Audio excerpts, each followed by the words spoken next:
ఆయన మాట్లాడుకుంటారు. నిజంగా మేము తప్పు చేసినామనే ఉద్దేశం వాళ్ళకుండి ఉంటే మరి 11 ఛార్జ్ షీట్ వేసినారు, సిబిఐ కేసు వేసినారు. కేసు వేసిన తర్వాత అక్కడ ఏమి చేయలేకపోయినారు.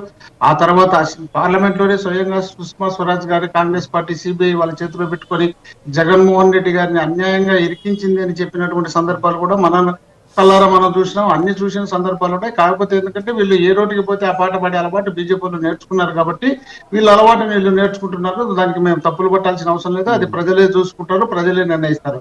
తర్వాత ఇంకా జగన్మోహన్ రెడ్డి గారి ఆస్తులకు సంబంధించి మనం అనేక సందర్భాల్లో రాజశేఖర రెడ్డి గారికి 2004 ఎలక్షన్ అప్పటికి రాజశేఖర రెడ్డి గారికి డబ్బులు లేవు. డబ్బులు లేని పరిస్థితుల్లో రాజశేఖర రెడ్డి గారు ఉన్నారు. 2009కి వచ్చిన తర్వాత జగన్మోహన్ రెడ్డి గారు సంపాదించినారు, రాజశేఖర రెడ్డి గారు సంపాదించినారని ఎక్కడ మాట్లాడిన సందర్భం లేదు. 2009 రాజశేఖర రెడ్డి గారు చనిపోక ముందు ఆస్తులు పంపిణీ జరిగినాయని స్వయంగా విజయలక్ష్మి గారే చెప్పడం జరిగింది. పంపిణీ జరిగినాయని. ఆ తర్వాత మళ్ళీ 2009 తర్వాత ఎవరు జగన్మోహన్ రెడ్డి గారు సంపాదించిన ఆస్తులా, రాజశేఖర రెడ్డి గారు సంపాదించిన ఆస్తులా? ఈ ఆస్తులు జగన్మోహన్ రెడ్డి గారు సంపాదించిన వాటిలో కూడా విజయమ్మ గారికి ప్లస్ షర్మిలమ్మ గారికి ఆల్రెడీ దాదాపు 230 కోట్లతో దాదాపు షర్మిలమ్మ గారికి ఇవ్వడం జరిగింది. ఆమె ఇబ్బందులు ఉన్నాయంటే ఆ తర్వాత ఆమెది సరస్వతి పవర్ ప్లాంట్ కి సంబంధించి రాజశేఖర రెడ్డి గారు ఆమెకు విజయమ్మ గారికి ఆమెకు ఎంఓయూ చేయించడం జరిగింది. ఆ తర్వాత దాని వాళ్ళు మాకు సడన్ గా కావాలంటే అది ఈడీ అటాచ్మెంట్ లో ఉంది. ఇప్పుడు ఈడీ అటాచ్మెంట్ లో ఉన్నప్పుడు దాని జోలికి పోతే నాకున్నటువంటి బెయిల్ రద్దు అవుతుంది.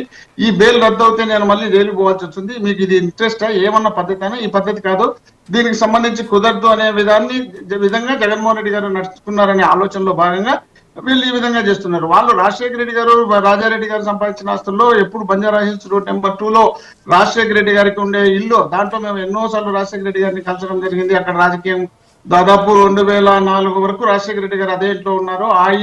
ఆ ఇల్లును కూడా ఆమెకి ఇచ్చడం జరిగింది.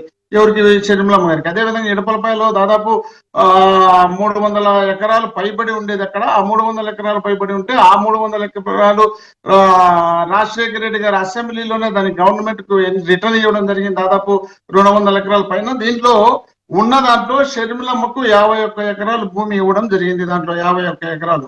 ఆ తర్వాత జగన్మోహన్ రెడ్డి గారికి సంబంధించినటువంటి ఎస్ఆర్ఎస్ ప్రాజెక్టు దాన్ని 15 మెగా యూనిట్లకు సంబంధించినటువంటి ఎస్ఆర్ఎస్ ప్రాజెక్టును కూడా షర్మిలమ్మ గారికి ఇవ్వడం జరిగింది. అదేవిధంగా విజయవాడకు సంబంధించినటువంటి రాజ్ యువరాజ్ థియేటర్లలో 35% షర్మిలమ్మ గారికి ఇవ్వడం జరిగింది. పులివెందులకు సంబంధించి పులివెందులో ఒక విలువైనటువంటి భూమి, ఆ పులివెందుల పరిసర ప్రాంతంలో ఉన్నటువంటి 7.5 ఎకరాల భూమిని షర్మిలమ్మ గారికి ఇవ్వడం జరిగింది.